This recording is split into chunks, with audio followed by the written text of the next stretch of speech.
It's with great pleasure that I enter in your house today. We are back to the moment of the teaching, and the number of the teaching is the number 3. And the title is The Quran is false, but the Torah is the true one. So that is what I'm going to prove today. So again, I am happy to greet all of you. Okay, let me adjust my clothes. Yeah, this is something that I have to do um, at the beginning of the teaching so that your eyes are not bothered. Your eyes and your, what else? Is there another things than eyes? Okay, Yahushua bless you all. It's the Amazon of Yahushua Elia who enters in your house now. So it's the teaching number 3 that you are following. Okay, let's go. Elia is going to explain that the Quran is false, but the Torah is absolutely true. So why we chose this title? Why I chose this title? Because the book of Quran criticize and blame the truth of the Torah. They say that it is wrong, it is being changed, and so on and so forth. But that is what Elia is going to bring. That are all wrong. So let's say that what they have said is true. So why they should wrote that wrong thing in their book, the Quran? That is not logical at all. So how can you write something wrong in your book? Doesn't that mean that the Quran is false? False double times, because you have wrote something wrong. And if you say we got the truth, so show that truth. But the Sefer Torah is always a Sefer Torah, and there is nothing like wrong or true, but it's only one. And Elia has one. That's why I am saying that. So that is something that I have to tell you that first. And having the Torah, the result is people who follow the book of Torah of beloved YAHVAH never sin anymore. They never sin anymore. They don't know how to do bad things anymore. They don't know how to sin anymore. So that is the most wonderful thing with that true God. They become people who never sin anymore, which Quran is not able to do. But the book of the God of Abraham, the Torah, it's only that. Who can do that? Because it's in there that who point out YAHOSHUAH, the son of Mary, and those who follow YAHOSHUAH, the son of Mary, never sin anymore, and they are washed away from their sins. They don't know how to commit sin anymore. And that is the program of the God of Abraham. So that people never sin anymore. So that people don't know how to sin anymore, and they are saved completely, because it's that sin which made the face of the God of Abraham hidden. Whether you are Christian, fake Christian, or Muslims, whoever you were, as long as you are sinners, you cannot get along with that God of Abraham. That is the true one. That is the truth. So that is the first introduction. If it is something that wrong according to you, Muslim, why do you write it in your Quran? It is something that has mistakes, so how can you write it there? So you are now has 2 mistakes. But now Elia is arrived here to prove that there is nothing wrong in the Torah, but yours is false. Okay, let's carry on. We're not going to talk about the details like mistakes in words, but we're going to come into that. But there is no words, no mistakes in the words. But that is the thing that Elia is going to explain, the truth of the words and the fulfillment of the words in the book of Torah, the Sefer Torah of the Jews. Let's start it from the story of Abraham and to the end of the story of Abraham. And who has got the agreement? Who has received the agreement? And their children.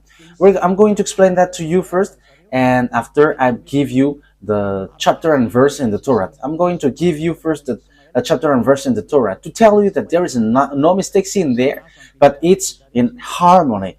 because Muslims say this it's false because they want to talk about Ismail. They want to say that Ismail is the ancestors of all Arabs, and when they are pulling that Ismail thing, they started to blame the Torah, and they say it's the Quran which is the true one because Ismail came from that, and Ismail is the chosen one, not Isaac, and that's why they blame the Torah and they value the Quran by saying this is the this is the absolute truth. But you haven't heard about the story, that story, except in the Torah of Jews, and you cannot deny that. So if the Torah of Jews, where you find that true story, how can you just blame like the Torah is false? And that's why I say if the Torah is false, you should not take, you shouldn't have take something wrong. And if you say you got the true one, show the true one. But Elia has the true one. If you have got Torah, you should have been washed away from your sin and you never sin anymore. However, that doesn't exist in you, in Quran. Even the Quran said you cannot make someone, you cannot make anyone righteous, and there is no one who were washed away from their sins except those who follow YAHOSHUAH, the son of Mary. Okay, let's get to the true story to prove that you cannot deny the truth of the Torah. So it's as follows. So let me begin to tell it. So listen to you, all humans, listen to this story, you humans who were listening to the teaching of Eliab. So when the story takes its end, we're going to get back and give you the chapters and verse. Look at the truthness of this word, because it's a word which is matching and in harmony, and you cannot deny what is in the Torah. First of all, the story of Abraham. He started in Ur in French, and Ur for English. So Ur of Chaldea. Ur of Chaldea. It's in that village Ur that he left. So it's in Babylon. I will show you the picture after, and in Babylon. And when he left there with his father, I have to notice that his family are idolaters. That means they are not righteous people. Even Abraham was an idolater, because even his father Terah was an idolater. And when they left, they get to Haran. It's a place called Haran, and that is in Turkey. That is in Turkey. And when his father brought him to Haran, because they are wandering, and God showed himself to Abraham and said to him, go to the place where I bring you, because I'm going to make you great. I'm going to make your children blessed, a blessing for all the nations. So it's in that place Haran that Abraham talked to the God.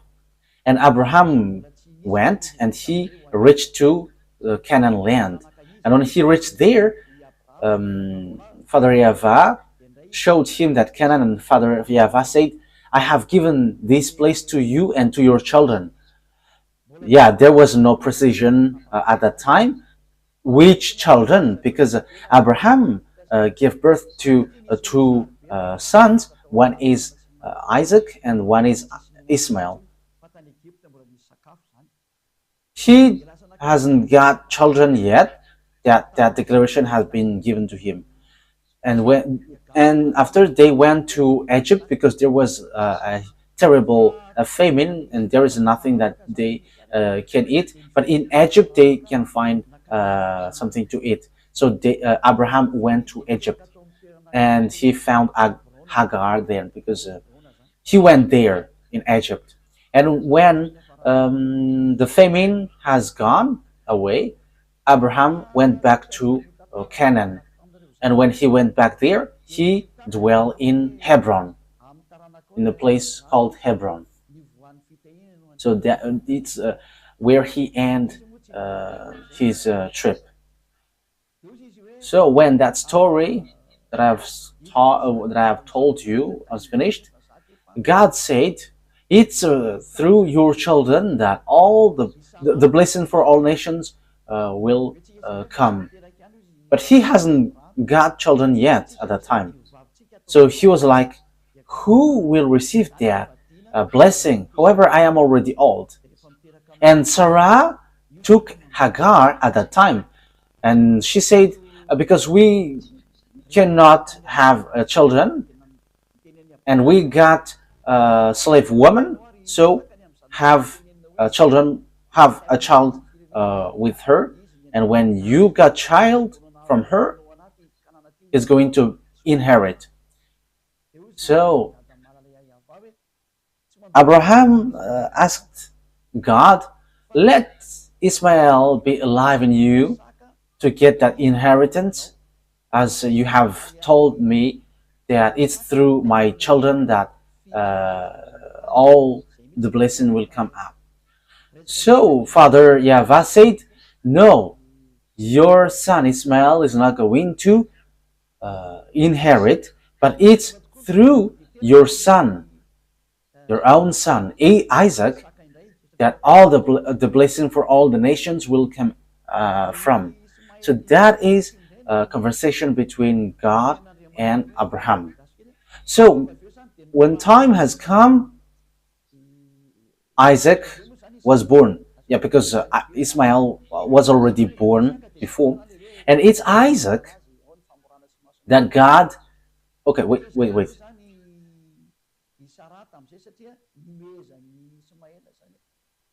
Yeah, wait. As Isaac grew up, so there was like circumcision and things, and Sarah was really angry because Ismael loved Isaac with that preparation. So Sarah was angry, and she said, "Kick this slave woman and her son out, because the son of this slave woman cannot inherit with my son." And Abraham was so sad hearing that word. However, God said to Abraham, "Obey to what Sarah said, because it's only in Isaac, it's only the children through Isaac that my my agreement goes through." And that's how Abraham kicked out Hagar and Ismail. And when they wander, they get to Beersheba, and that is a desert, and they were lost in the desert. But God saved them, and He gave food, water in this desert.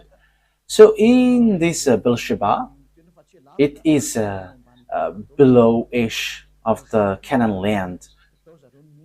So the story goes on. I'm going to give you the words of them. So they went to Parana, and that Parana also it's near, but that is below-ish the Canaan. That is also a desert. So they dwell there, and Hagar and Ismail dwell in. And then the children of Ismail, they dwell in the place between Shur and Havilah. Havilah it's above, it's in the northwest. I mean, it's northeast from Israel. And the Shur is next to Egypt. I'm going to give you the picture. And that is how the story went through Isaac. And when the time has come when Ismael was not there anymore because Sarah has kicked him out, so it's when there is no Ismael anymore that God has brought Isaac in a mountain to test Abraham. Okay, kill your son if you like me. So it's logical that God did that because he wants to make sure, as Abraham was an idolater, if he dares. So the God of Abraham saw that he really loves Isaac, and he didn't let him kill his son, but replace it into a sheep. And God said, because you haven't protected your son, your only son. Yes, God has said only son. So he considered Isaac as an only son. And it's through Isaac that I will bless all the nations. But God said, you have to know that your children will go and will be slave in another nation. But remember that when they come back, they will bring lots of wealth. That is what God said. So what happened when that declaration has been made to Isaac? Yeah, Isaac died. He had two sons, Esau and Jacob. Esau is the elder one and Jacob is the younger one. And God said, I don't need Esau, but I like Jacob. I hate Esau, but I like Jacob. That's what God of Abraham said. And Jacob has received the choice. And after, the children of Jacob is called Israel, and he gave birth to 12 children, where there was Levi and Judah. Moshe came from Levi, and YAHOSHUAH came from Judah, the son of David. A covenant for all people around the world to take away their sins. So that is how the story went. But after, when time has passed, there was another famine, terrible famine in the Canaan. Yeah, it happens in all the nations. But the children of Jacob went to Egypt. Jacob is Israel. When he has a fight with the angels of God, his name becomes Israel. So it's they who went to Egypt because of the famine which hit the land. So it's only in Egypt that they can shelter. So they all went to Egypt with Jacob and with his 12 sons and his wife. So they dwell there, and after, at the end, they were slaves. And the story continues. You see, it is a following up story. So where is the mistake? So when time has come, because they have been enslaved for 400 years, so the words of God were fulfilled. It's the children of Isaac through Jacob who were enslaved 400 years. And when 400 years have gone, God remembered these children of Israel, which he said, it's through your children that I will bless these nations. So Moshe, he sent Moshe to get these children of Israel out of Egypt. And that's what happens, that you cannot deny. And that is in the Quran. You say that it's really the children of Israel that he brought out of Egypt. So you cannot deny that it's Israelites who were enslaved in Egypt. And they came out successfully, and they get to Canaan when they have win against those who dwell in the Canaan land. Because when they get back, there are already lots of people who dwell in the Canaan land. But there are places that they can dwell in Hebron. But they fought against those who already dwell in the Canaan, and they have win against them during the Joshua's era. And Joshua shared the land. Joshua is the soldier of Moshe. So that's how the story went. So here we can see that the God of Abraham said, the Canaan land belongs to Israel, and it's Israel who possess it. No one can have it. What happens is, we can see at the moment we speak, it's because of Muslims, the Quran, who said it. They pull that, and it's as they say, it's Ismail who were about to be sacrificed and it's all about Ismail.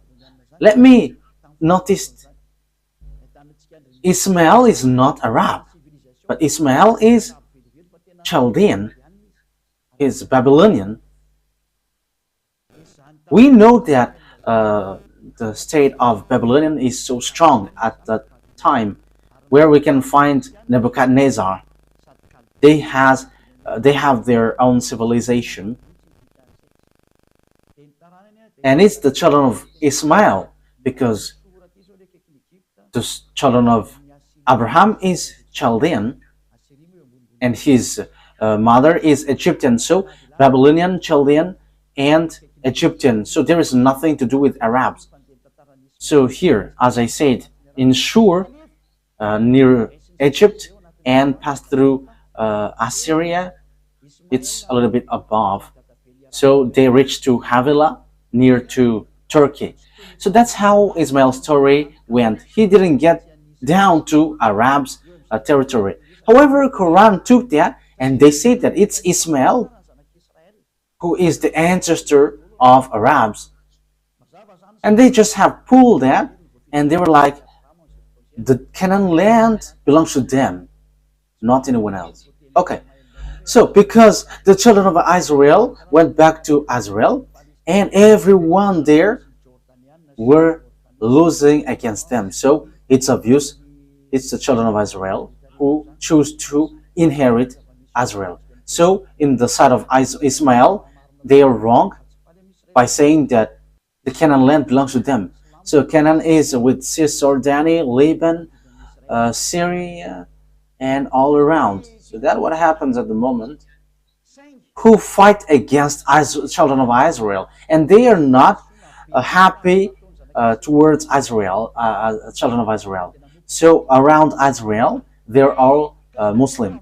Okay, let's continue the story. However, when there is a great mistake that children of Israel did, they have worshipped idols. They have worshipped Baal, and Father YAHVAH was really angry, and Father YAHVAH, scattered them around the world. So he sent Nebuchadnezzar to destroy Israel, and Israel was completely destroyed, and they were captives. Lots of people attacked them, like Arabs, Greek, and Roman, and we know the story later that there was also Hitler who attacked and destroyed Jews, and so on and so forth. So Israel was really destroyed. However, later, that YAHVAH remembered his word. Even though Father YAHVAH scattered them because of what they have done, Father YAHVAH said, I always remember what I said to Abraham. So Father YAHVAH has bring them back to Israel in 1822. So everyone knows about that. Those who have learned history and geography, they know that the Jews were gathered and established in their land in 1822. So the question is now, why they were brought back to their land? Because that is the words of God of Abraham, whose name is YAHVAH. And when they were brought back there, Jeremiah the prophet said, protect them like a shepherd protect their flocks. So NATO, American, has protected them when they reach Canaan. And that is what happens at the moment. And Palestinians cannot touch them. Palestinian who becomes Muslim. So Muslim cannot touch them. That's what happens. I cannot say Arab Muslim because they're not Arabs, but they become Muslim. That's what happens. People around there are Muslim, and they're Palestinians. They're also Jordanian. It's in Cisjordania. There is also Lebanon, Syria, and they are fighting against Israel. And even Egypt, they are not happy at Israel. Let's get back to the story. If children of Israel get back to their land, of course, the words of God of Abraham was kept by saying, I will let this land to be possessed by your children. And American has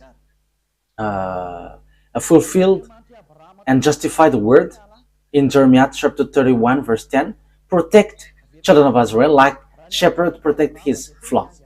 So the words of the God of Abraham is true. The question is, if the God of Abraham, YAHVAH, is the same as Allah, let me repeat it again.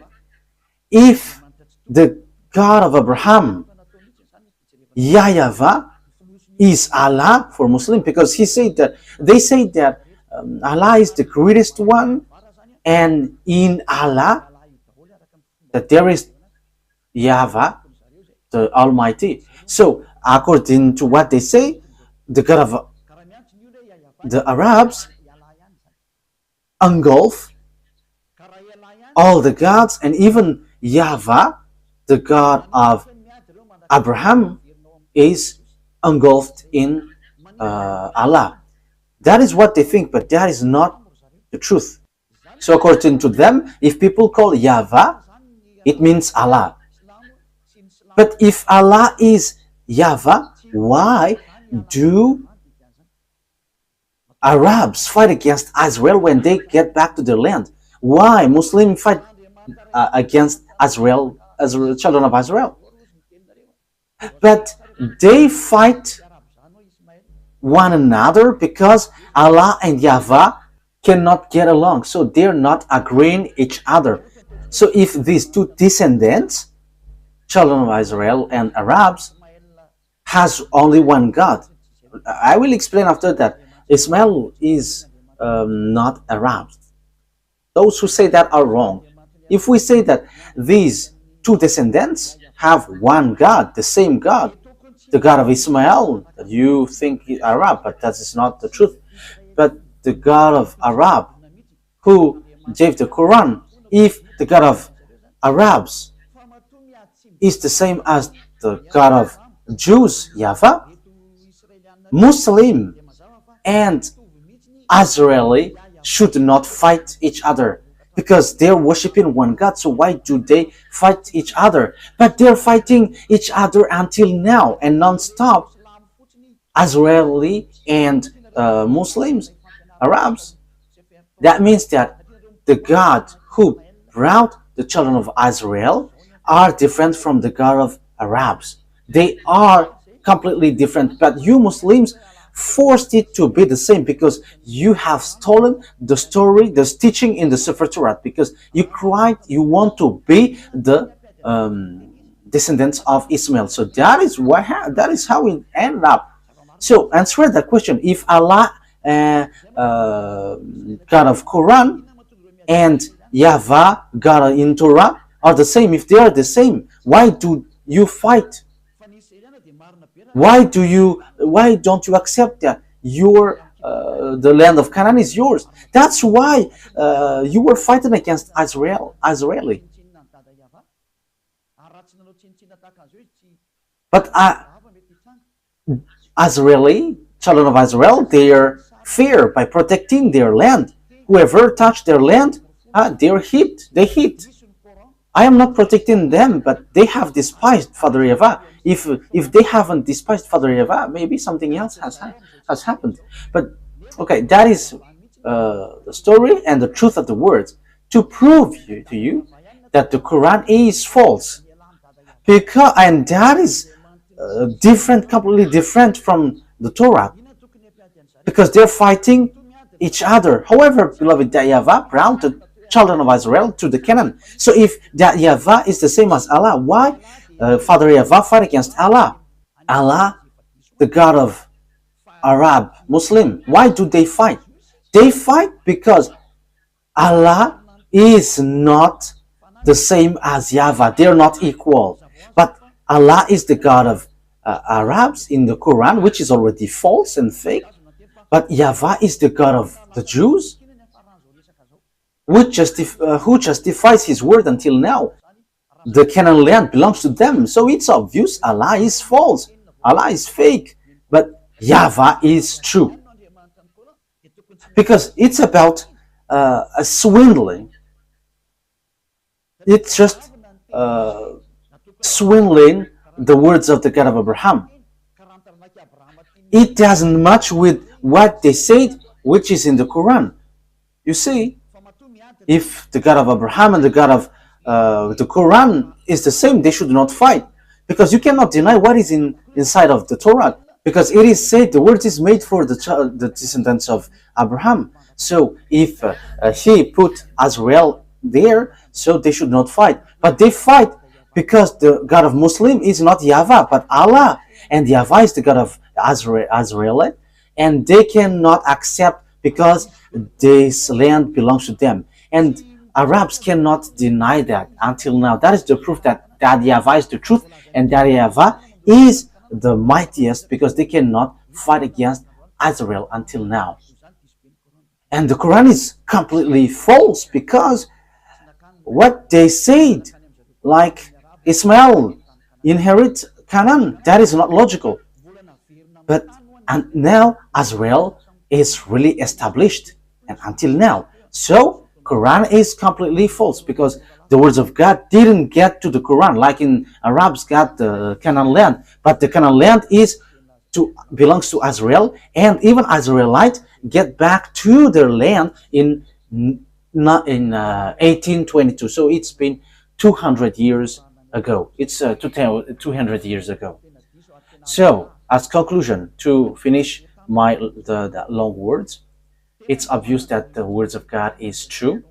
The Sefer Torah of Jews is the true one, but the Quran of Arab Muslim is false, and it's a thief. And the dangerous thing is they have erased the words of God in the Torah, and they have created a new book. We're going to talk about them. And when they created that book, they ordered people not to look in this Torah, because as they say, it's an ancient book, and they should listen to the new prophet, not the old prophet. You Muslim cannot deny that. You are like, you should not listen to the Torah, because that is an ancient one, and do not listen to the elder prophet, but the prophet of Arab, you should listen.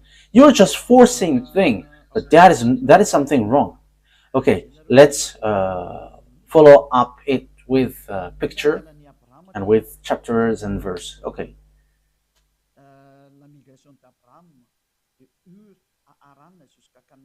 Okay, I'm going to show you pictures, and it's after then that you... Okay, here is the way of Abraham. The migration of Abraham, to Haran until Canaan. So it's with this red line that he went through. Yeah, make it in a full screen, because it is cut. Okay, move it to the right, move it again. Okay, that's it. So it gets to I. So he started from Babylon, which is called Ur. So he left there and he went to Haran, and he then went to Canaan. So with this red arrow. So that is how Abraham went through this way. So when he went back, let's say, after he went to Egypt. So let's see, where is that place? So when he went back, he stayed in Bethel, in Hebron. So yeah, they are a close each other. So he dwelled in Bethel. After seeing this Bethel and Ai, it's in Hebron.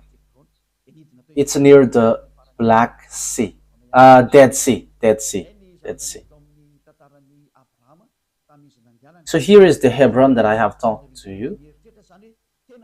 So he dwelt in between Hebron and Ai, Bethel and Ai. So that is the story of Abraham during his migration. So he really reached the Canaan land, and it's the Canaan land which is given to them, to him and his descendants. So let's take a look at the Sefer Torah of the Jews. Let's read the chapter and verse from now on.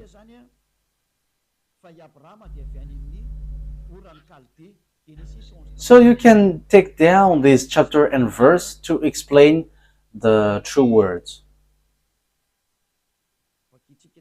We're going to see that Abraham is from the Ur of Chaldea.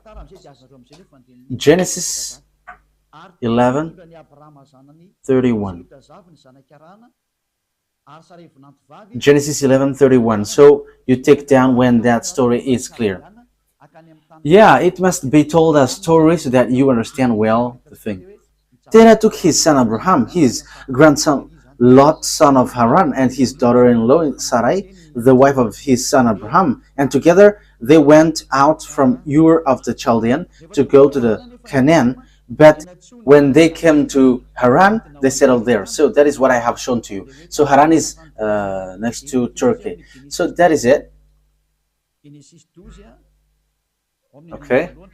So when Abraham get to Haran, Father YAHVAH called him to get down to the place which is given to him, which is the Canaan.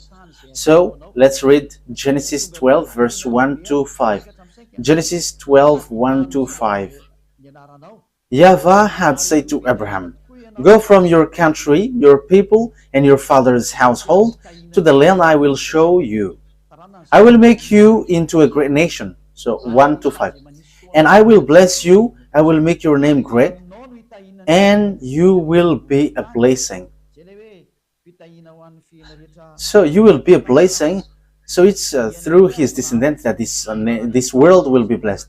"I will bless those who bless you, and whoever curses you, I will curse. And all people on earth will be blessed through you." So that is blessing for the people around the world.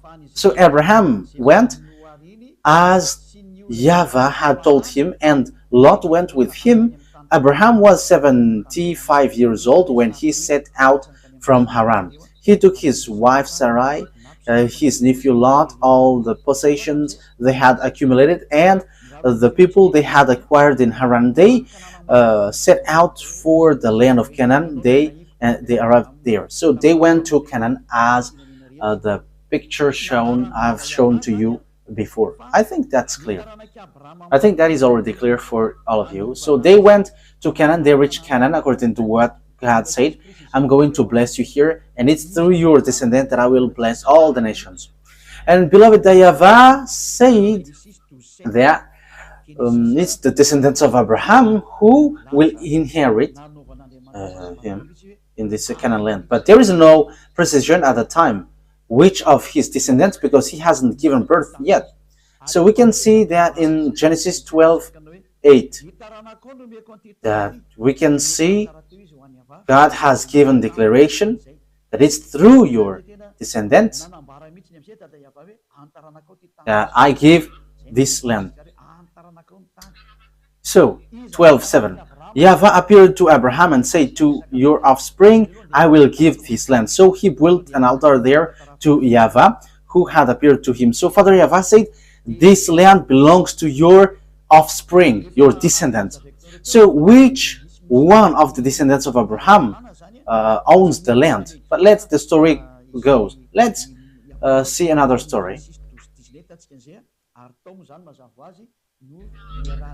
So according to what I have explained to you, after there was famines at that time, and they went to Egypt. Abraham went to Egypt. It's in Genesis 12:10 that we can find that, and it's in Egypt that they were with Hagar, and they made Hagar as their slave servant. Genesis 12:10. Now there was a famine in the land, and Abraham went down to Egypt to live there for a while because the famine was severe. So Abraham went to Egypt, and they met Hagar, as servant for both for this couple. Let's carry on. So how the story continues to explain that. Abraham came back and he dwelt between Bethel and Hai. So he went back to Israel in Bethel. Between Bethel and Hai. We have shown you on the picture. So let's read that on Genesis 13, 1 to 3. Genesis chapter 13, verse 1 to 3. So Abraham went up from Egypt to the Negev with his wife and everything he had, and Lot went with him. Abraham had become very wealthy in livestock and in silver and gold. From the Negev, he went from place to place until he came to Bethel, to the place between Bethel and Ai, where his tent had been earlier, and where he had first built an altar. There Abraham called on the name of YAHVAH. Now Lot, who was moving about with Abraham, also had flock and herd and tents. So now it says that they went between Bethel and Ai. That is what I have told you just earlier. And at the end they went to Hebron. At the end they went to Hebron. It's in the verse 18 that we can find that. Genesis 13:18. So it's where he ended up his trip in Canaan. So Genesis 13:18. So Abraham went to live near the great trees of Mamre at Hebron, where he pitched his tent. There he built an altar to YAHVAH. So God's words affirm that he dwelt in the Canaan land, and he sent Abraham to wander in the Canaan land to see the length and the width, looking on the eyes. But this land is yours. Yes, the land is so wide. The land where Cisjordanian, Palestinian, and Lebanon, it belongs to them. To Syria. Yeah, the land of Israel is so vast. But Muslim has seized it. When they are attacked by Muslim, yeah, they become Muslim Arabs. Yeah, when we are talking about them, it's Arabs, but it's not the case. Yeah, it's a huge topic about the Ismail. That is a huge topic. Okay, let's carry on. I have shown you the picture of Hebron. Now, who is going to possess the Canaan land? That is the question that we are going to ask. Which descendants will possess the Canaan land? You may say, I am fast. I have explained you, and now I'm just giving you the chapter and verse. However, I am still explaining and get back to the story. So this is the one who will possess the Canaan land according to the chapter and verse. Genesis 12, 6 to 7.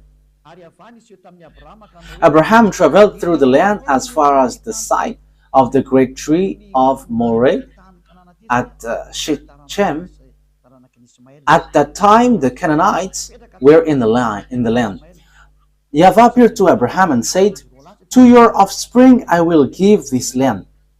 That's it. So the one who will be given that Canaan land is the descendants of Abraham. But which one of the descendants of his descendants?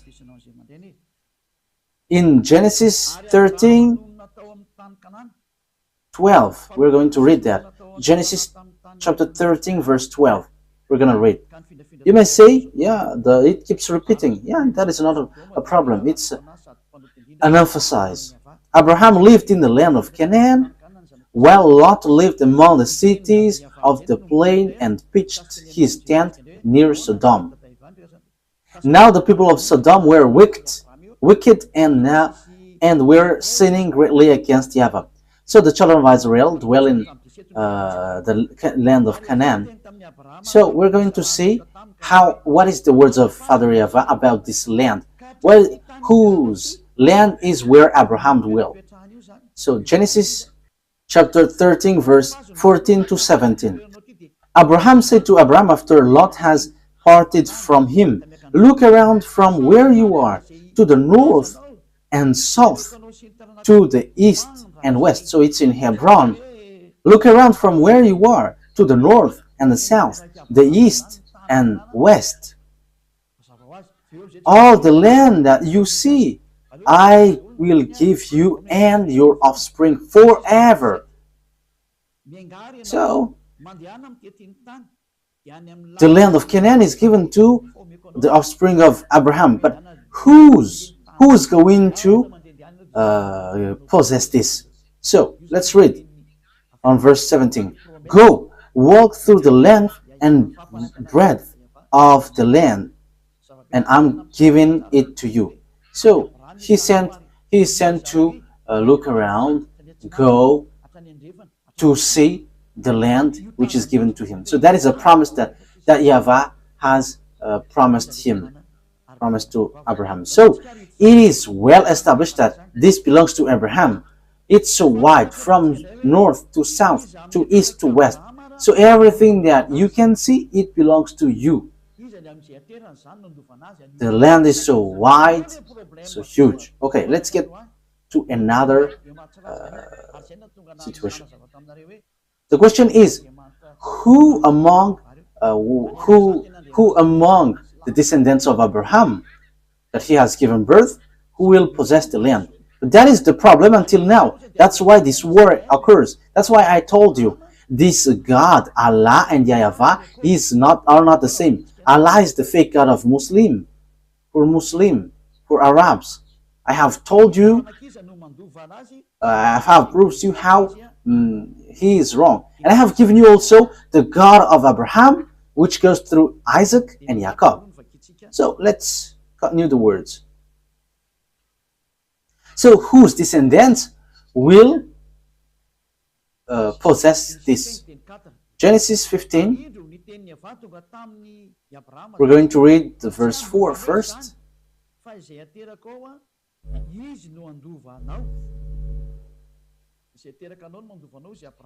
Genesis chapter 15 verse 4. Then the words of YAHVAH came to Abraham. This man will not be your heir, but a son who is your own flesh and blood will be your heir. And which verse I said? So Genesis 15:7 said that it's the descendants of Abraham will take this as possession, will be his heir, not someone else. Yeah. We're going to read the verse 2. But Abraham said, Sovereign YAHVAH, what can you give me, since I remain childless, and the one who will inherit my estate is Eliezer of Damascus? And Abraham said, You have given me no children, so a servant in my household will be my heir.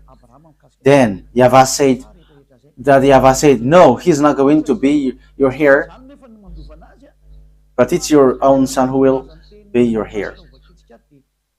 So, his heir, according to the words of God that we are going to read, it's Isaac. We're going to read the Sefer Torah of Jews. It's Isaac who is going to be his heir. So God has established well that it's Isaac who is going to be your heir. Genesis chapter 17, and which verse? 19, verse 19. We're going to read, and 21. Genesis chapter 17, verse 19 to 21. Then God said, Not at all, but your wife Sarah will bear you a son, and you're going to call him Isaac. Okay, let's read from above. Verse 17. Abraham fell face down. He laughed and said to him, Will a son be born to a man 100 years old? Will Sarah bear a child at the age of 90? And Abraham said to God, if only Ishmael might live under your blessing. Because Ishmael was already born. Then God said, no, your wife Sarah will bear you a son. At the time, Sarah hasn't got a son yet. And you will call him Isaac. I will establish my covenant with him as an everlasting covenant for his descendants after him. So the words of the God of Abraham is so clear here that it's in Isaac who received the covenant, and he's going to establish the covenant in the children, in the descendants of Isaac. So it's obvious that Ishmael is being kicked out here. He's being rejected. He's being kicked out here. Let's see another words about that to justify the words in Genesis chapter 21. Wait a moment. Let's add the Genesis 17:21. But my covenant I will establish with Isaac from Sarah will bear to you by this next time year. So Sarah hasn't got a son yet, that he said, I will give my covenant to Isaac, but no one else. So let's read that. It's in Genesis 17:18 that God has kicked out Ishmael. Genesis 17:18. And Abraham said to God, if only Ishmael might live under your blessing. Then God said, no, but your wife Sarah will bear you a son. So Ishmael cannot be a heir. Father YAHVAH said, he cannot stand before me, in front of me. So the children of Ishmael and Ishmael were being kicked out by and rejected by Father YAHVAH. So in Genesis,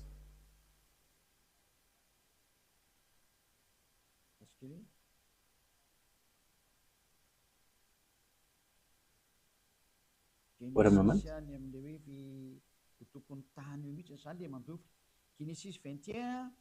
Genesis, it talks about the owner of the land, the one who will possess it. Genesis chapter 21, verse 9 and 10. So here we will see that Hagar has been kicked out. Kicked this slave woman and her son out because he cannot be here with my son. And God of Abraham agreed with that. That is what the Sefer Torah said. And it's really the children of Isaac which get to the Canaan land. And there is nothing to do with Ishmael. And we can see also that those who were slaved 400 years in Egypt was the children of Isaac, not the children of Ishmael. So Genesis 21 verse 9 to 10. But Sarah saw that the son whom Hagar the Egyptian had born to Abraham was mocking. And she said to Abraham, get rid of that slave woman and her son, for her woman's son will never share in the inheritance with my son Isaac. Yeah, Ishmael laughed at Isaac, and Sarah was angry, and she kicked them out. But Abraham was not okay with that. But immediately the God of Abraham entered in stage by saying, follow that word because that is the true one. So if we have listened to that story, how can we falsify something which is really in harmony? So how can we change these words which is matching and which is in harmony? But you just don't want to listen to the truth. Verse 12. But God said to him, do not be so distressed about the boy and your slave woman. Listen to whatever Sarah tells you, because it is through Isaac that your offspring will be reckoned. So that is what the words of God said by the God of Abraham. It's through Isaac will be recounted. So we can see that God has rejected Ishmael. Let's get back. Let's get to another word. We're still analyzing all the things. Let's read the next one. And I am also repeating what I have told you earlier, and I am repeating the same thing. So that God said that Isaac is called the only son. So Ishmael is being excluded like two sons. But God said, your son Isaac, only son. Genesis chapter 22 verse 15. So here we can see, so here when Ishmael and Hagar were kicked out, God said, give me your only son, make him as a sacrifice for me. So it's when Hagar and Ishmael went away that there is this sacrifice. So Muslims with this Quran were wrong by saying that it's Ishmael that Abraham brought. That didn't exist in Torah. The Torah, which was in 2000 BCE, that doesn't exist in Torah.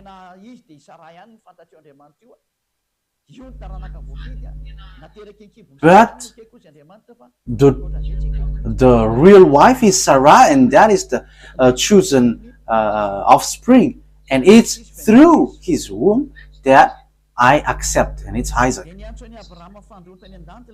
Genesis chapter 22 verse 15. The angel of YAHVAH called to Abraham from heaven a second time and said, I swear by myself, declares YAHVAH, that because you have done this and have not withheld your son, your only son. So it called only son. So it's only Isaac who is the only son of Abraham. So the God of Abraham, whose name is YAHVAH, has rejected and kicked out about Ishmael. And it's not in the dashboard of the God of Abraham. And according to the Sefer Torah of Jews, don't let him in. Yes, that is really clear. Let's get to another explanation, as I have given you earlier, but I'm giving it to you little by little. So God has given declaration. It's through the descendants of Isaac that all the blessing of all nations will come from. So the salvation, it's about the salvation for the people to become someone who never sin anymore. That is the meaning. So that they become righteous. So we can see that even the book, the one who wrote the book of Quran, he have asked for forgiveness. If you know the story, he was not sure yet if he will go to paradise or not. You have to. He's not sure yet if he will go to the heaven of heavens or not. You have to follow your book. But Elia, in our book, we say that we are sure 100% our way when we're with the God of Abraham, with YAHOSHUAH, the prophet, the last prophet in Jews he sent. Okay, let's read Genesis chapter 22 verse 18. And through your offspring all nations on earth will be blessed. Let's repeat that again.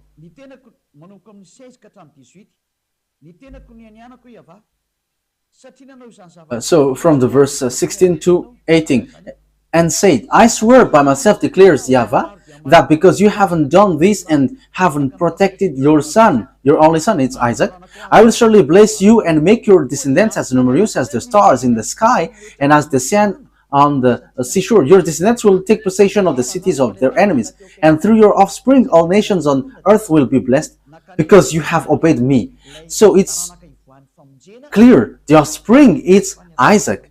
So the offspring where the salvation come from is from Isaac, and it ends to YAHOSHUAH. The saddest thing is Muslims accept YAHOSHUAH, but after they say you must follow Arab's prophet. That is surprising. However, there is nothing to do with Arab's prophet till the end. But it's obvious the war in Israel, that is the proof that the Jews and the Arabs cannot get along. So YAHVAH and Allah cannot get along. But YAHVAH justifies his word till the end, and his word cannot be stopped till the end. And YAHVAH is not Allah. Allah is not YAHVAH. They are completely different. And the true one is the Torah, not the Quran. Yeah, we're going to get a little by little, but I always repeat that. Okay, let's carry on. We are not getting to another word. The offspring which will receive the blessing is the offspring of Isaac. Genesis chapter 26 from the verse 3 to 6. Genesis chapter 26 verse 3 to 6 to 5.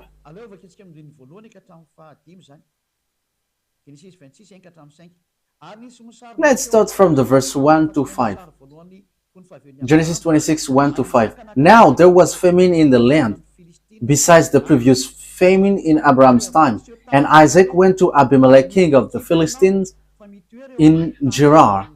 And YAHVAH appeared to Isaac and said, do not go down to Egypt. Live in the land where I tell you to live.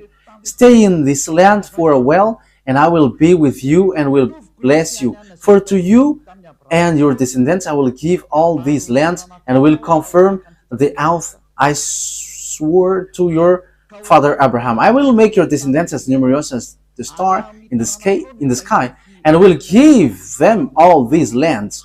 And through your offspring all nations on earth will be blessed. Because Abraham obeyed me and did everything I required of him, keeping my commands, my decrees, and my instructions.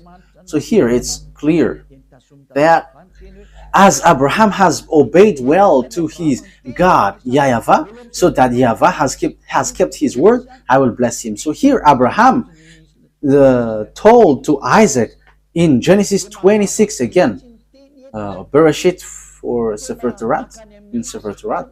So the word is really clear here that the covenant of God went to Isaac, the blessing for all the nations around the world. So it comes from the offspring of Isaac. So there is nothing to do with Ishmael or Arabs. So Arabs are excluded till the end. So Arabs cannot get into this. Like there is no word which gets to Arabs. That doesn't exist. The Torah reject that till the end. That's why I say to you, what is in Quran is not logical.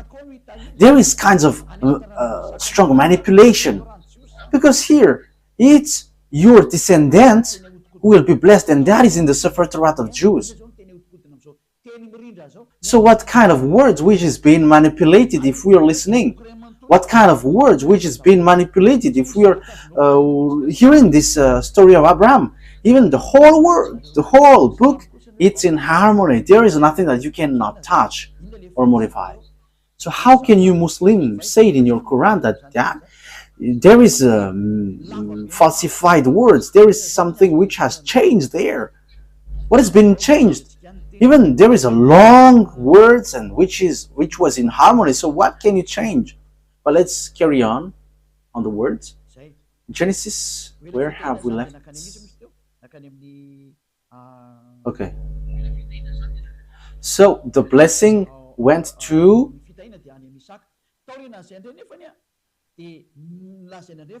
the blessing was in Isaac. So after then, it was said that blessing went to Jacob. So that all the blessing of nations went to Jacob. So let's take a look at the story of Jacob. Genesis chapter 28. Genesis chapter 28.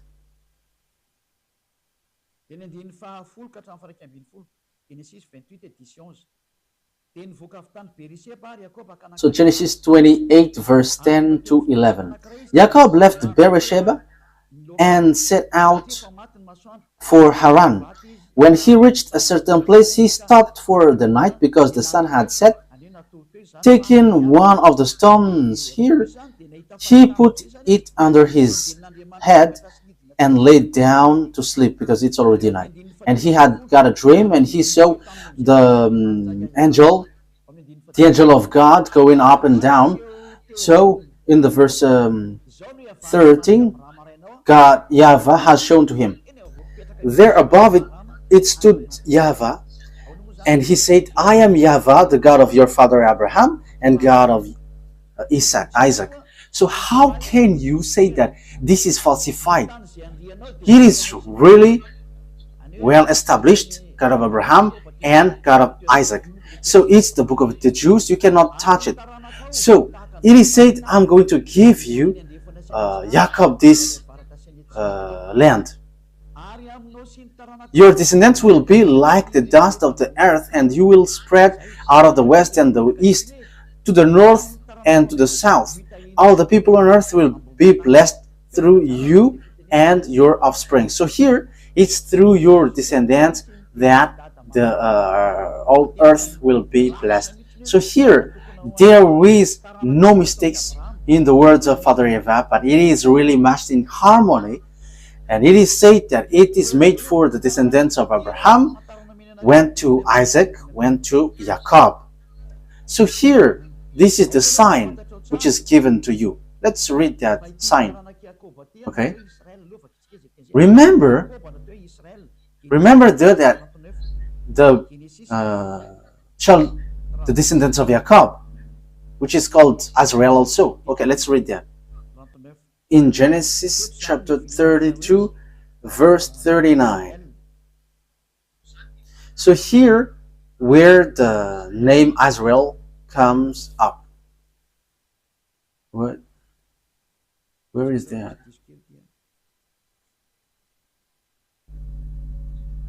Wait a moment, there is a mistake.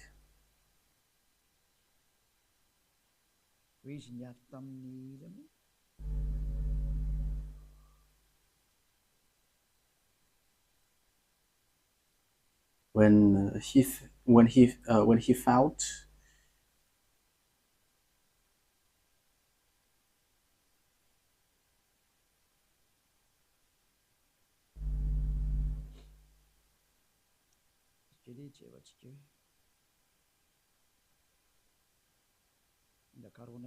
wait a moment, we are looking for it.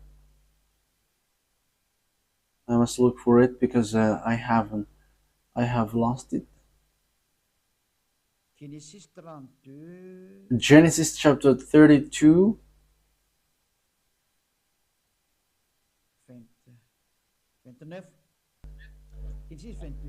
verse 29. Genesis chapter 32, verse 28-29. Then the man asked him, what is your name? Jacob, he answered.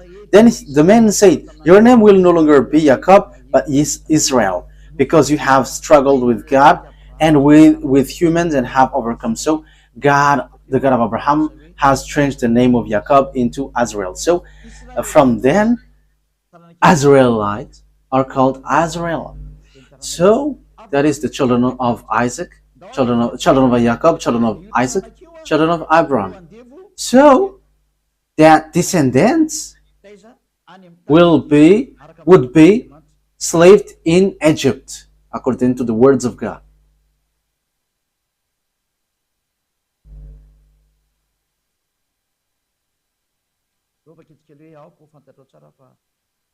Okay, let's see where there is a passage saying that your descendants will be slaved during 400 years. Genesis chapter 15, verse 13. Genesis 15:13. So the descendants who will inherit will be enslaved with 400 years. So these are those who were enslaved in Egypt. Then YAHVAH said to him, know for certain that for 400 years your descendants will be stranger in a country not their own, and that they will be enslaved and mistreated there. Verse 14, but I will punish the nation they serve as slave, and afterward they will come out with great possession. So the descendants who will be chosen and who will bring the covenant for all humans, and it's about salvation of all humans. And the descendants who is going to be the heir of Abraham will be slaved in Egypt, where Father YAHVAH led them to be. And those descendants are the descendants in Isaac.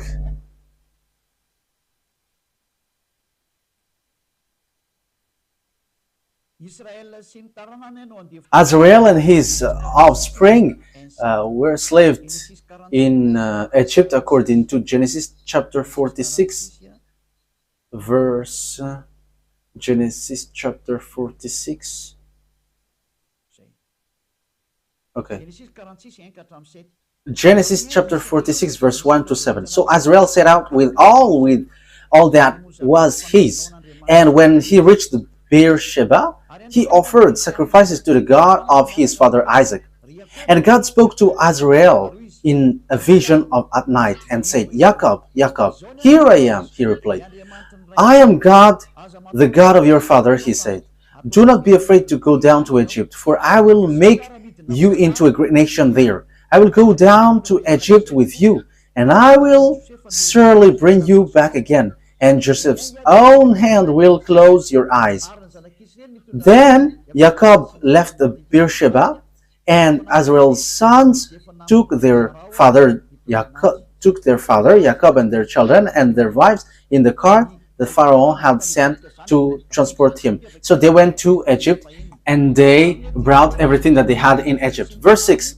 So Jacob and all his offspring went to Egypt, taking with them their livestock and their possession they had acquired in Canaan. Jacob brought with him to Egypt his sons and grandsons, and his daughter and granddaughter, all his offspring. So everything that they had in Canaan, they brought it into Egypt. So it's obvious that Canaan belongs to them. So they were enslaved in Egypt. So you see, we went from Genesis 11 to 46. So the offspring to Jacob to Azrael proves the truth of the words of the God of Abraham. So which of them are falsified according to you? And you may say the Sefer Torah is being corrupted, and we don't need to listen to that anymore, and we have to listen to the new words in the Quran. You see, that is all wrong. However, when we dive into the story, the Arabs cannot get into this story because there is no blessing for Arabs in. Whether in the Quran, that doesn't exist, but they just force with this situation, and they were like, it's an ancient book, but now it's Quran. This is the new model. This doesn't work. That is to fight against the God of Abraham, and his name is YAHVAH, because that is his real name. We cannot say let's call him, but his real name is YAHVAH. Let's carry on the words. So they are the people who went to Egypt and they were enslaved there. Let's read the words of God about that. So the Azrael were suffered in Egypt. So in Exodus chapter 2,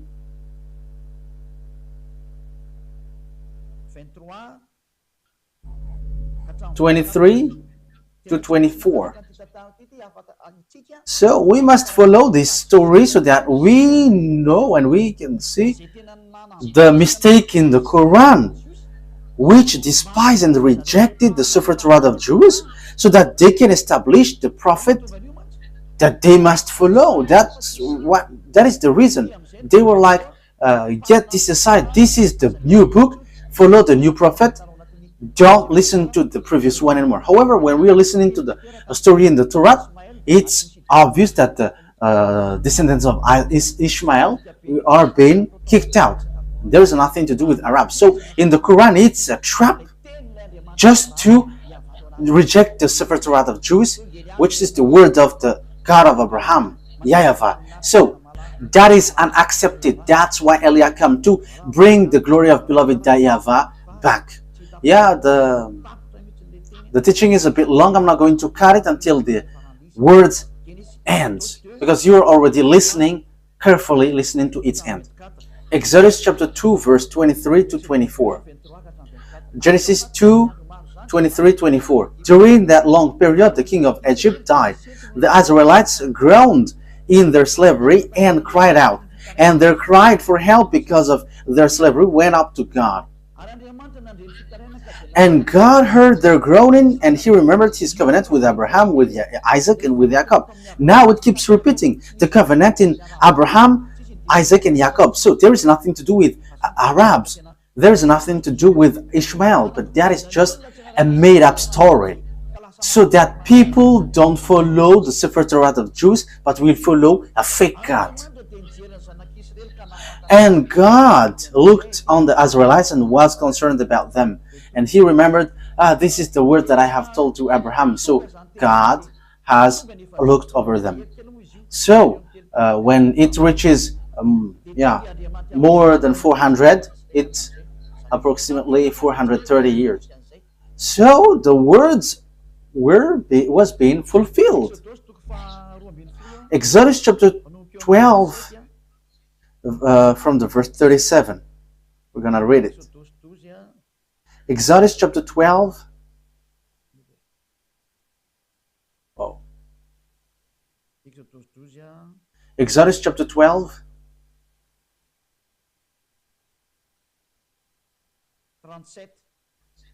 Verse 37. The Israelites journeyed from Ramesses to Succoth. There were about 600,000 men on foot, besides women and children. Verse 40, where is it? Verse 40. Okay, let's read from here. Verse 40. Now the length of the time the Israelites people lived in Egypt was for 30 years. And at the end of the 430 years, they, to the very day of YAHVAH's division, left Egypt. So the 400 years was an approximative date. Maybe people will criticize that this is not precise. You cannot force God with time. But when he said 400 years, but he will not give you precision. Even one day for him is 1,000 years for human. So how can you make precise time for that? So it's here. This is the people who were enslaved in Egypt, and God has brought them out of Egypt and brought them to the Canaan land. And the children of Israel get to the Canaan land as Joshua has led them there. Let's read that. Joshua chapter 11. Joshua 11:23. Joshua 11:23. That the children of Israel get to the Canaan land, and that is to tell you all who follow this teaching. There is nothing that you can deny with what Eliah has taught here. But the words of salvation was in harmony. The program of Father YAHVAH to save people in Israel. And devils wanted to manipulate in all ways. But you devils cannot move anymore. Eliah has arrived. And this teaching cannot be gone against anymore. The truth must get back to the truth. And the salvation of the people, because everyone are to be saved. Arabs, English, Chinese, African. Eliah saved them all. Eliah saves. That's why Eliah brings back this word to save you. Okay, let's carry on. Joshua 11:23. So Joshua took entire land just as YAHVAH had directed Moses, and he gave it as an inheritance to Israel according to their tribal division. Then the land had rest from war. So there was no war anymore, because Joshua has taken all the entire land, as Father YAHVAH said this is all your land. So when they seized the land, the words of Father YAHVAH has been fulfilled, and Ishmael cannot get included. There is no Ishmael who said, where is our part of land? No, there is no such thing. And until now we see that it's the land belongs to Israel. So what happens after? When the children of Israel, the mindless one, the fool one, did bad things again. I say fool because after seeing these things, they should not betray God. But they have betrayed God and they worship Baal. Okay, let's read the words of God.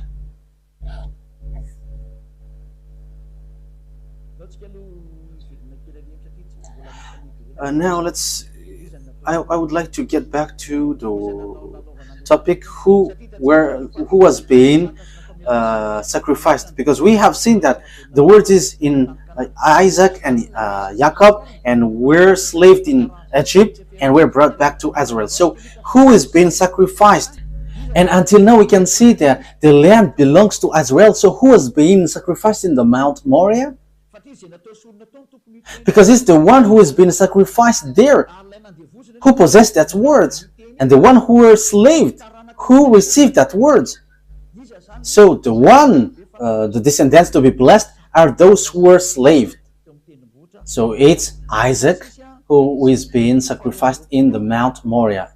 Genesis 22, Genesis chapter 22, verse 2.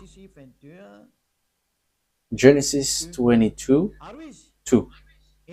Then God said, take your son, your only son, whom you love, Isaac. So he is the only son. And go to the region of Moriah, sacrifice him there as a burnt offering on a mount I will show you. So that is what Muslims reject. So how can we reject that? But they just change it into Ishmael. If Ishmael was there, why they were not slaved in Egypt? And why the descendants of Ishmael were not slaved for 100 years? But there is no descendants of Ishmael, but they just pull it like they are the ancestor of Arabs. But Arabs, they are in the south. Ishmael is Egyptians. He is above there in Israel. So there is nothing to do in Arabs. So verse 16. So it's these descendants who receive. Okay, Genesis chapter 22, verse 16 and 17. We get back to this.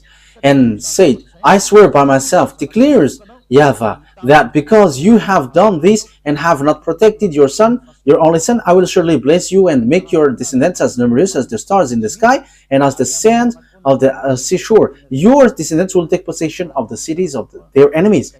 And through your offspring, all nations on earth will be blessed. So, it's obvious the words is true. And the descendants of Abraham in Isaac, that there was the blessing. So, Isaac, it's in Isaac that all the words are fulfilled. So, it's Isaac who are being sacrificed. It's through the descendants of Isaac that all the nations are blessed. So if Ishmael died there, for example, it should be the descendants of Ishmael who should be enslaved. But there is no children of Ishmael who were being enslaved. But it's the descendants of Jacob. So it's obvious that the one who was about to be sacrificed in Mount Moriah was Isaac. So Ishmael is rejected. Arabs are rejected. The Quran is fake, false. There is nothing true in that anymore with this truthness. So let's see that these they have worshipped idols. Oh, where was that? Because we know the story about the salvation for all people, YAHOSHUAH. It comes from this offspring. So YAHOSHUAH came out from that. We're going to talk about that next time, but let's get back to the story. Because when they get back to their land, it's obvious that YAHOSHUAH came from Israelites. So we know the story. He was born by Maria, and he brings the salvation for all the people around the world. Glory be to beloved YAHVAH. Glory be to YAHOSHUAH. But children of Israel sinned, and they end up by being scattered out of their hand. Because Father YAHVAH said, if you broke my law, I'm going to scatter you. Leviticus chapter 26, and also we're kind of ending the word. Verse 14, 15. Leviticus 26, 14, 15. But if you will not listen to me and carry out all these commands, and if you reject my decrees and abhor my law and fail to carry out my commands and so violate my covenant, then I will do this to you. I will bring on you sudden terror, wasting disease and fever and so on and so forth. Okay, let's read on verse 33. Okay, let's start from the 32. Okay, 31. If you don't obey my law, this is what I'm going to do to you. Leviticus chapter 26, verse 31 to 33. I will turn your cities into ruins and lay waste your sanctuaries, and I will take no delight in the pleasant aroma of your offering. I myself will lay waste the land, so your enemies who live there will be appalled. I will scatter you among the nations. I will draw out my sword and pursue you. Your land will be laid waste, and your cities will lie in ruins. So I'm going to make you lose against your enemies. So that is what Father YAHVAH said, because they have worshipped Baal. So judge.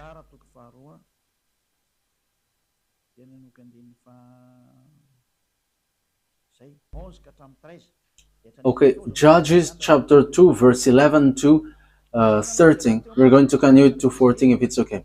Then the Israelites did evil in the eyes of YAHVAH and served Baals.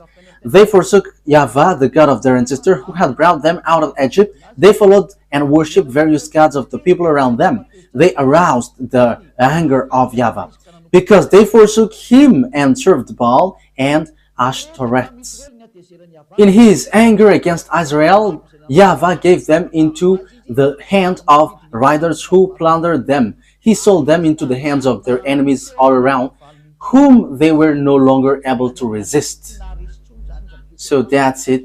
The children of Israel didn't win anymore, but they were destroyed. So the book of Leviticus chapter 26 were fulfilled according to the words of Father YAHVAH. I will destroy you. Okay, so the words is fulfilled. Let's continue the word so that you can see that it continues. So when later then we're going to continue. Nebuchadnezzar the king entered in stage. As it is said, I'm going to scatter you because of your sin. You have worshipped Baal and Ashtoreth. Let's read Jeremiah chapter 25 from the verse 1 to 7. Jeremiah chapter 25 verse 1 to 7. The word came to Jeremiah concerning all the people of Judah in the 4th year of Joachim, son of Josiah, king of Judah, which was the 1st year of Nebuchadnezzar, king of Babylon. So Jeremiah the prophet said to all the people of Judea and to all those living in Jerusalem, for 23 years, from the 13th year of Josiah, son of Ammon, king of Judea, until this very day, the word of YAHVAH has come to me, and I have spoken to you again and again, but you have not listened. And through YAHVAH has sent all his servant, the prophet, to you again and again. So Father YAHVAH has always sent prophet. So prophet brings the words of YAHVAH, and they are Israelites. You have not listened or paid any attention. They say, turn now each of you from your evil ways and your evil practices, and you can stay in the land YAHVAH gave to you and your ancestor forever and ever. Do not follow other gods to serve and worship them. Do not arouse my anger with what your hands have made, then I will not harm you. But you did not listen, declares YAHVAH, and you have aroused my anger with what your hands have made, and you have brought harm to yourself. Therefore, YAHVAH Almighty says this, because you have not listened to my words, I will summon all the people of the north, and my servant Nebuchadnezzar, king of Babylon, declares YAHVAH, and I will bring them against this land and its inhabitants, and against all the surrounding nations. I will completely destroy them and make them an object of horror and scorn and everlasting ruin. I will banish from them the sound of joy and gladness, the voice of bride and bridegroom, the sound of milestones, and the light of the lamp. This whole country will become a desolate wasteland, and this nation will serve the king of Babylon 70 years. YAHVAH has beaten them. I'm going to make you captives. So that is accomplished in Jeremiah chapter 52. Let's read that.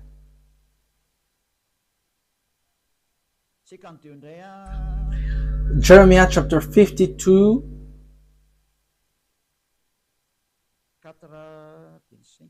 verse 4 and 5.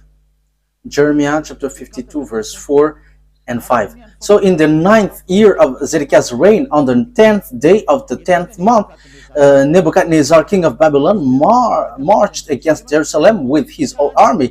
They encamped outside the city and built siege works all around it. The city was kept under siege until the 11th year of King Zedekiah. So we can see it's what happened next.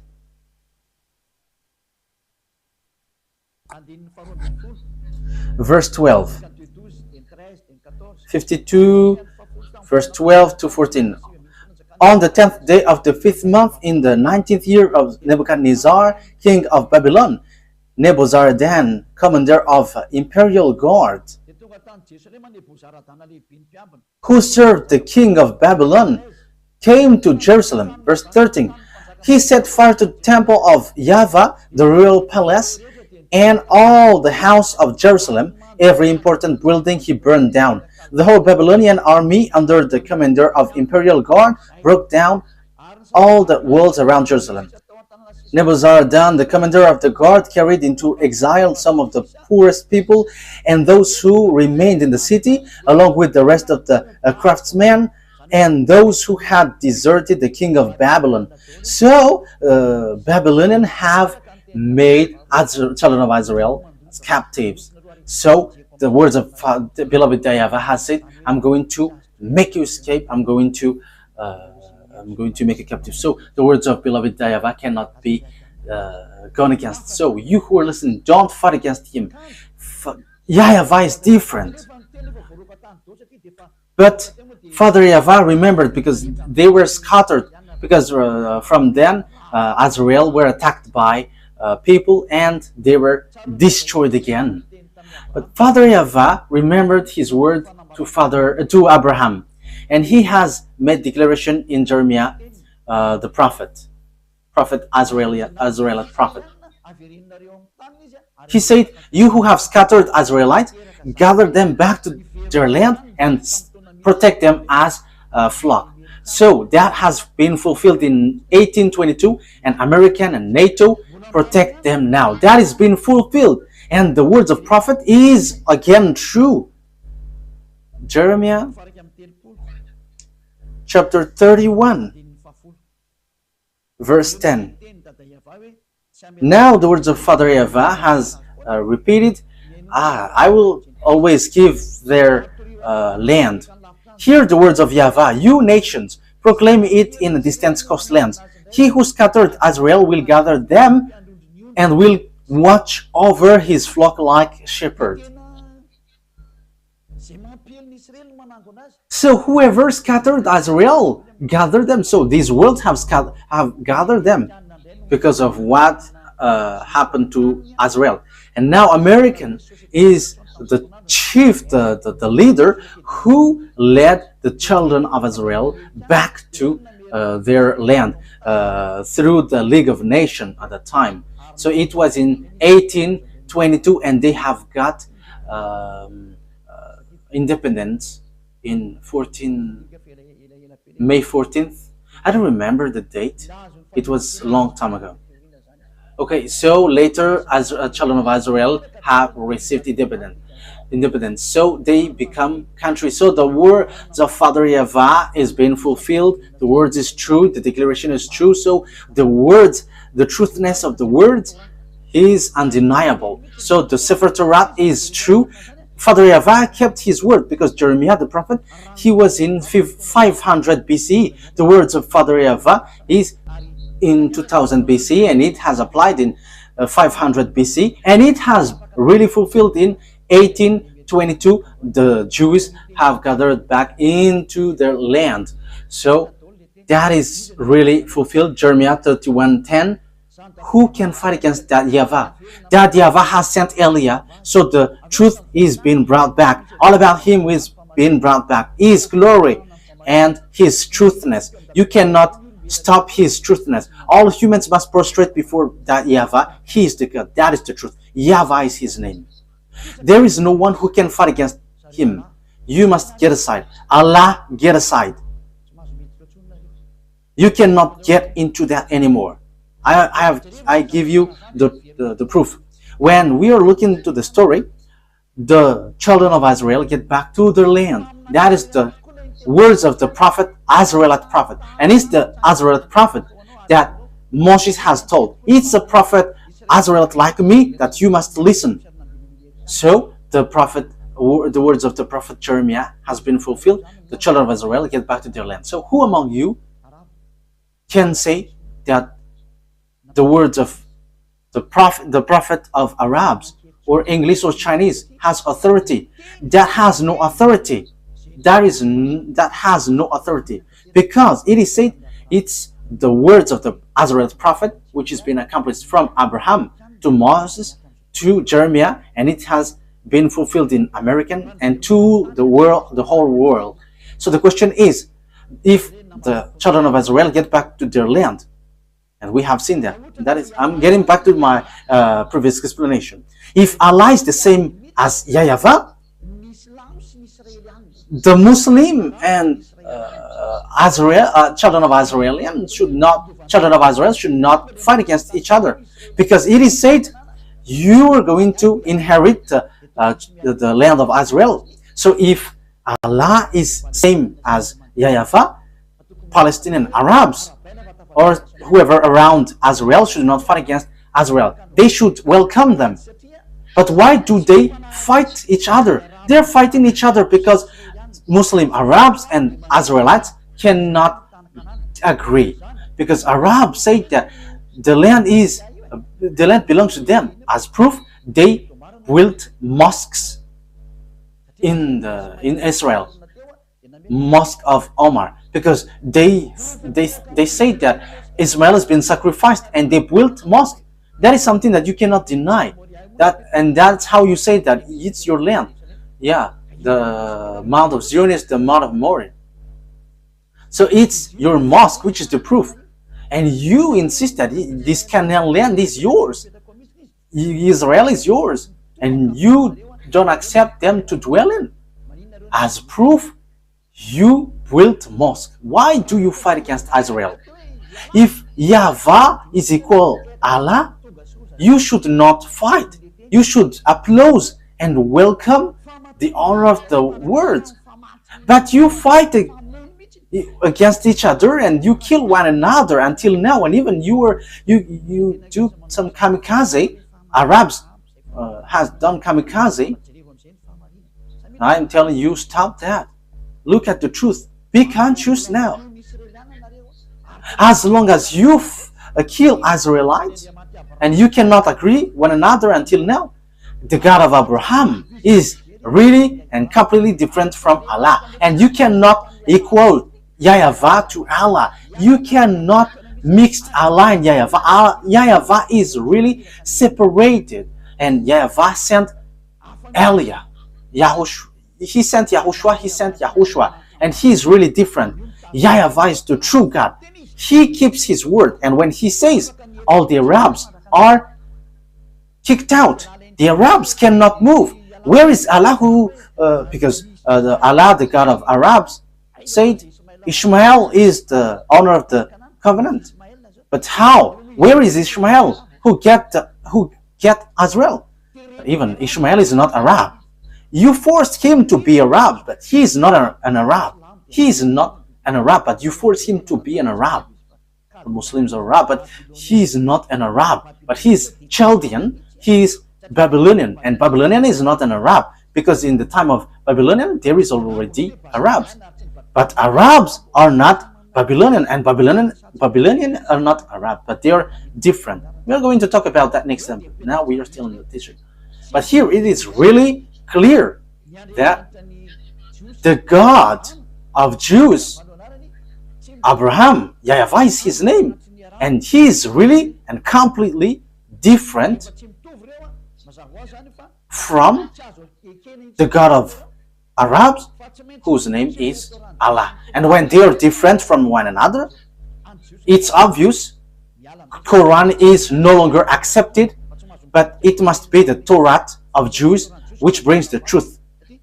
The truth is for the Jews, the Quran is kicked out, the God of Muslim is kicked out and cannot touch this truth, because the prophet Jeremiah has justified the Jews has get back to their land, and now they are back. So the words of God of Abraham is being fulfilled. Glory be to him. The conclusion is Torah is the truth and Quran is false. Allah is not the God of Jews, but the God of Jews is YAHVAH, and he is the owner of the Sefer Torah of Jews, and you cannot enter into that. The rest are just scam. Last thing Moses said, because we have heard his word, only listen to Israelite prophet, including Jeremiah the prophet. His word is being fulfilled. Deuteronomy chapter 18 verse 15. The prophet that you can listen is Israelite, and you cannot listen to other prophet but only Israelite, and it's only the Israelite prophet's words which are fulfilled and no more. And you cannot listen any other prophet but only Israelite, and it gets to YAHOSHUAH. It reaches to YAHOSHUAH, and YAHOSHUAH didn't change any words, but it is still in the same thing. It's only Israelite prophet that you must listen, and it's the words of YAHOSHUAH. He said clearly, if you accept the Israelite prophet, never sin anymore. So that is the words of that Israelite prophet. And if we are talking about Israelite prophet, the goal of the God of Abraham is to wash people away from their sins. It's not to make people sinners, but the plan of the God of Abraham is to make people someone who never sin anymore. So we're going to talk about that. What is the plan of the God with that Israelite prophet to be listened? But what the prophet Israelite brings, the conclusion is to bring people to become someone who never sin anymore, and they will never commit sin anymore. But Allah, the Quran and Allah hasn't never been able to do that. There is no one who followed the Quran who was in the right way. Everyone who follow Quran and Allah cannot go to the righteous way, because it is written in their book they cannot change people to the righteous. But the God of Abraham can make people someone who never sin anymore and the righteous. That is the real work of the God of Abraham. What I am teaching to you for all of you around the world. Note, mine is love. I want to save all of you humans, whether you are Arabs or English or African, whoever you are. The purpose of Eliah is to save you. And if you don't want to be saved, wait for the consequences, because everything has its consequences. I have proved to you. Yeah, our next teaching is what is the word of the prophet and what is the goal of the prophet. Let me give the answer immediately, so that you become someone who never sin anymore, and you don't know how to commit sin anymore, and you will be with the God of Abraham, really, truly. That is his goal, and that's why he sent YAHOSHUAH to save people. But Muslims reject YAHOSHUAH, but they accept something else, which means they keep what they want and they reject what they don't want. You cannot do that.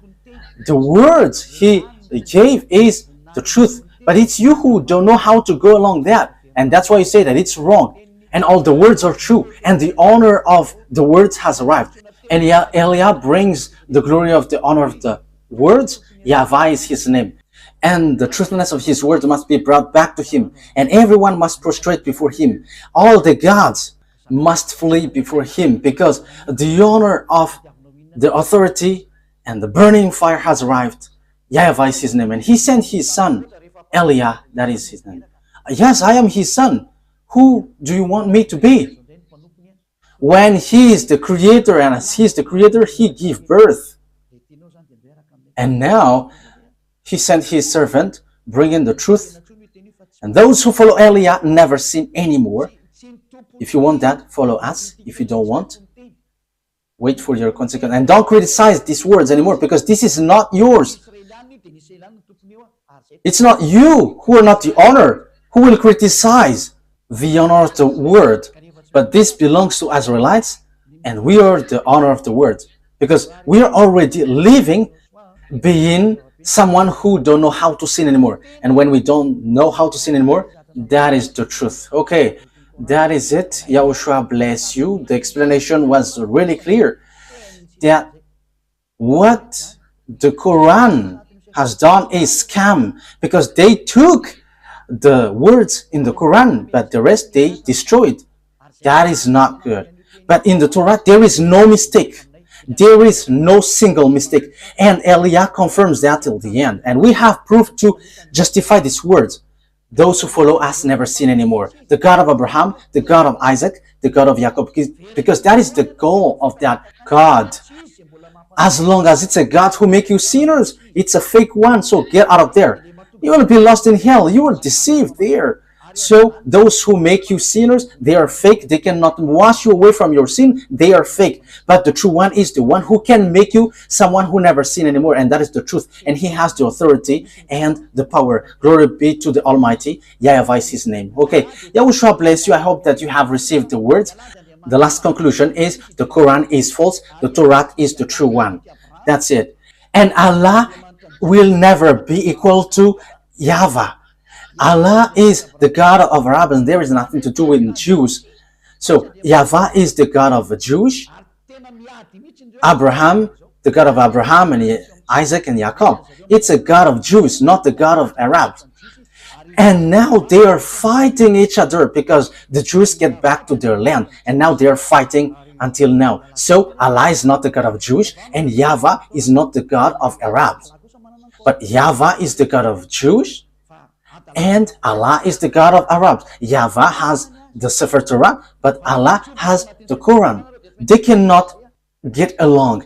It's a foolishness and stupidity for those who get them along, but they have their own. But once you get to the Sefer Torah, we must enter in stage, because that belongs to our dad, so we will never accept that. And the goal of that Sefer Torah, the purpose he sent all the prophet, is to make people someone who never sin anymore, and that is being fulfilled. Glory be to the Almighty. That is all about love. We arrive to bring love, but if you don't want to receive the love, the disaster will come to hit you. It's already here. That's why we are saved. I am saving you. Come to beloved YAHVAH. Come to the true God of Abraham. YAHVAH is his name, not Allah. YAHVAH never gets along with Allah. That is all lies. YAHVAH is really different, and even he fight against Allah. However, Allah cannot fight against him until now, because his word is now being accomplished now until now. That's why come to YAHVAH. He is the true God, and follow YAHOSHUAH. He sent because he is the Savior. Let's pray together. Thank you very much, beloved YAHVAH. Glory be to you forever. I have brought the proofs, and I have brought the truth. There is no words which can go against your truthness. And it's the responsibility of Eliah to explain to people around the world about the goodness of your word, because everything that you have said and you have written in your Sefer Torah are true, and that cannot be shaken, because that has been fulfilled until now. That those who are selected to go to the eternal life, let them hear and listen and see this teaching and these words of Eliah. Glory be to you, beloved YAHVAH. Respond to my prayer, respond to my call every day. You will protect the words and the teaching and the declaration. In your name, YAHOSHUAH, that I make all the prayer. Hallelujah. Amen. So that is our meeting for today. YAHOSHUAH bless all of you. See you on the next teaching. Goodbye.